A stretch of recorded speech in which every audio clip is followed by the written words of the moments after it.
Hey everyone, this is Mr. Fiero coming to you with a little tutorial on how to use the Google Sites portfolio that you'll be putting together for your biology class. Before we get to that, I just wanted to show you my Google Drive and how I've organized it because it would be really helpful for you if you went ahead and organized yours as well. So as you can see here, I have folders for pretty much everything. There are a few things that don't fit in a folder.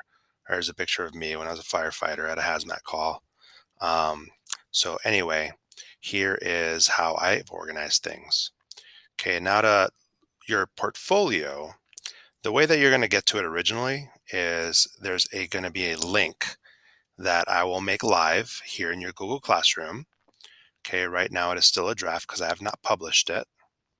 So you'll click on that link and it'll take you to this folder right here that's titled Student Templates. Okay, and this you'll be able to view, but it's going to be set to as a view only. So to make your own, you're going to have to make a copy of it.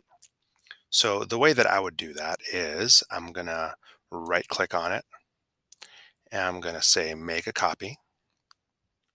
And it's going to take a little minute because it is a rather large file.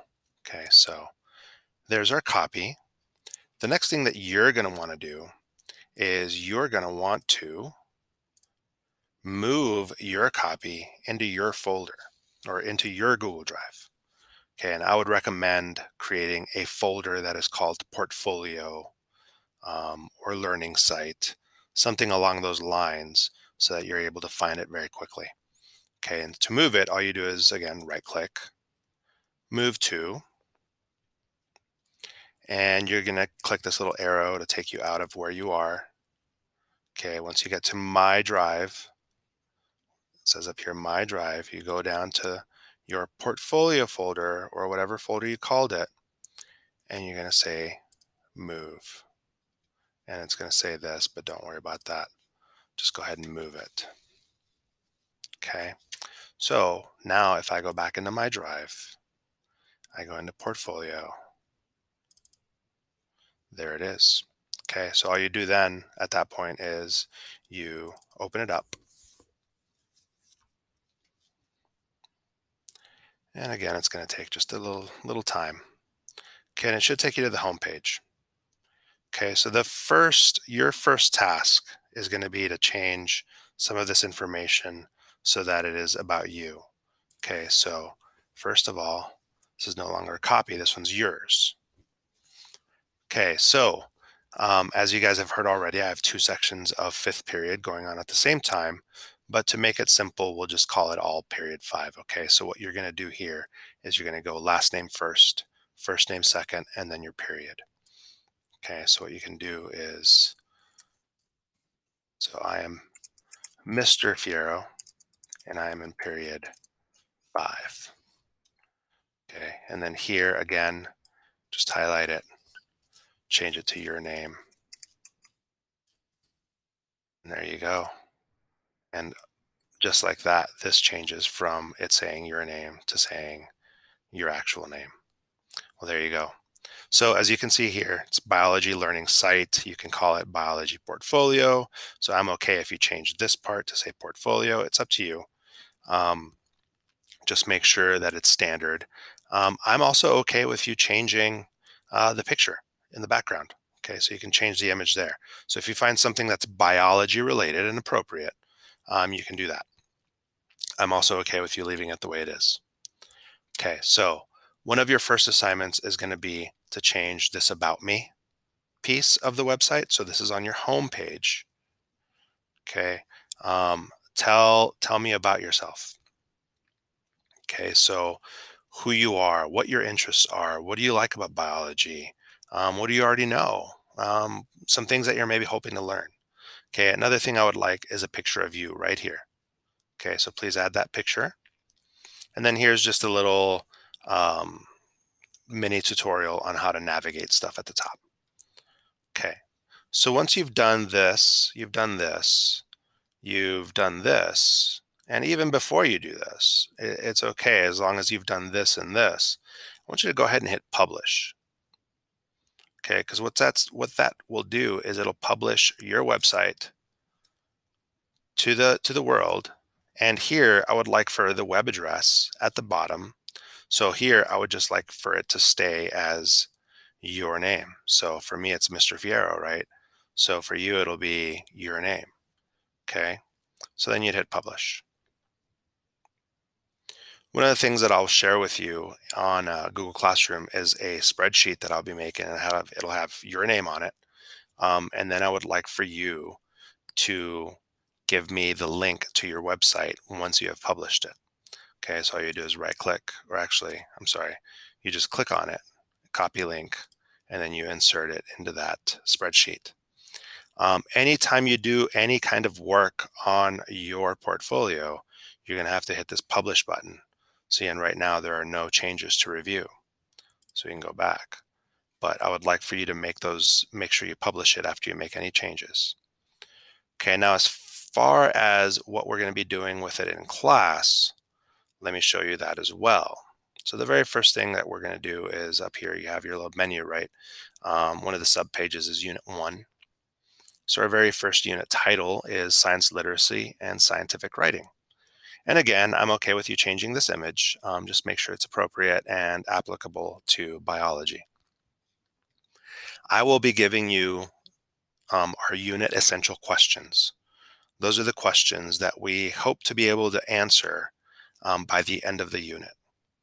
Okay, and unit essential questions are kind of hard questions to answer because they generally have, they're open-ended, obviously, and they could have a few different perspectives. Okay, so it is going to be your job to take all of the information that I'm giving you and to try and incorporate it into these unit essential questions. Okay, so after I've given you these questions, you're going to give me a pre-reflection. So you're going to try and answer those questions to your best ability with the information that you came into class with. Okay, so I'll ask you the questions, you will reflect on them and try and answer them as best you can. Okay, for this piece, these pieces down here, your final reflection and your learning artifacts need to kind of go together.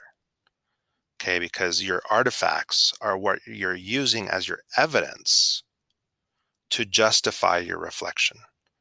Okay, so you're going to answer that essential question, and you're going to provide me a good solid paragraph for each question that answers it using evidence from class.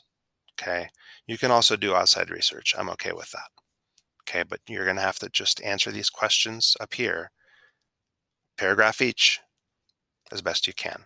There's also a little extra credit extension down here for an additional reflection, additional artifacts. Okay, so this is a really good spot for you to do some outside research into the topics that we're talking about in class. Okay, so and you'll have due dates for all this. Everything will be attached to a date, so you'll know when things are due. And then I will go in using the link that you've given me and using the rubric that I will show you in class and give to you in class. I will grade your portfolio. Okay, so let's talk about some of this stuff up here real quick. Okay, if you want to insert a text box, you just click that, or you could even come down here and double click and it opens up this little menu. Okay, this little wheel, text box. You can insert an image. You can upload something from your computer. You can upload something from the drive. You can embed a website. Okay, so those are the same things here. Layout, so you can change the layout of the page. Here are things that you could add to your page to make it more interesting. Okay, so there are a table of contents.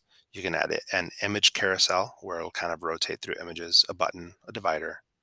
You can insert YouTube videos, calendar, stuff like that.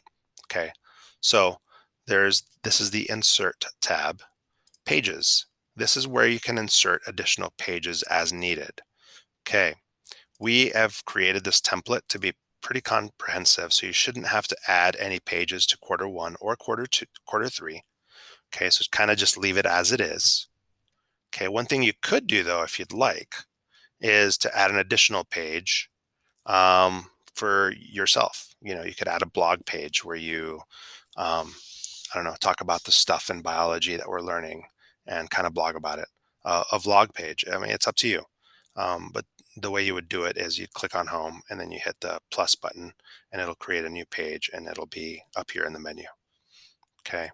Themes, if you wanted to change the theme of your Google site, I'm okay with that as well. Okay. So little hamburger dots. Okay. You can check stuff here. Here's a settings page for you to look at as well. I wouldn't mess with that too much. I wouldn't share this with others because then they can change your site. So I wouldn't do that. Here's where you get the published link. And here's where you can get a little preview of what it's going to look like as far as a published view. So if we go here, you can see what it's going to look like. Okay, and you can even like navigate to these other pages and see what they look like. And once you're done checking it out, you can click the X there. Okay, so this is your Google Sites portfolio. If you run into trouble, if you have questions, please, please, please make sure you're asking them. Don't wait till the last minute. One of the things that I will be reminding you of very often is that because we are in the block format that we're in, this first quarter is going to go by incredibly fast, and we're going to cover an entire semester's worth of material. Okay, so that's a lot of material to cover in a very, very short amount of time. Okay, so you got to make sure that you're keeping up, you're doing your work, and if you feel like you may be falling behind, that you come and talk to me. Okay, I'm always available to you via email, so please make sure you email. I will also have office hours. If you have not gone to my learning page, let me give you a quick breakdown of that as soon as it loads. And there we go. Okay, so I'm going to give you the preview so you see it from your end. Okay, so all of your teachers have a learning page, and the way you get to them is to go to the Fossil homepage, and up here in the homepage for the Fossil website is a little looks like a paperclip. And the very first link, if you hover over it, is going to be the teacher learning pages. Okay, so each of your teachers has one of this. Here's my email address. This is my office phone number. Okay, you can always leave a message as well. I've already shared this with your parents as well. Okay, so here's a little welcome message. And here are my office hours. Okay, so Monday through Thursday, I'm available to you to be able to conference from 10:35 to 12:10. Okay, so I can meet you on a Google Meet and we can chat and I can tutor or help you answer or help answer any questions. On Fridays, I'm going to have office hours from 2 to 4. Same thing, I can conference with you or your parents. From 2 to 3, if you have questions for my Earth System Science class, so you can ask them then. 3 to 4 is going to be reserved for biology. Okay, so there's some more information. Here are all the links for all the different Google Classrooms. Okay, so if you're in my period 1 or if you're in my biology class, you're either in period 5A or 5B. So click on the right class and you'll use the calendar from Google Classroom. If you haven't signed up for Remind, it might be a good idea. I will be sending out reminders through there. And then here are some other frequently used links, okay, that we're going to be like messing with throughout the year. And then here are links for the district. Okay, this page is still under construction. It is my About Me page. And then finally, I do have a blog page because I like to talk about stuff that is coming out that's new. So emerging research or topics that are pertinent for our discussion in class. Okay, so I've already posted a couple articles for you. I think they're interesting. So here is an article about how astronomers have been watching a rock slowly turn into a comet, which is pretty cool. Another thing is the scientific secrets behind making sourdough bread. I make sourdough bread at home. It's pretty interesting and it's pretty cool because it's a living thing. So it's something that I kind of keep and grow, which is pretty neat. Okay, so that's all of that. Again, if you have questions, please reach out and I will answer them to the best of my ability.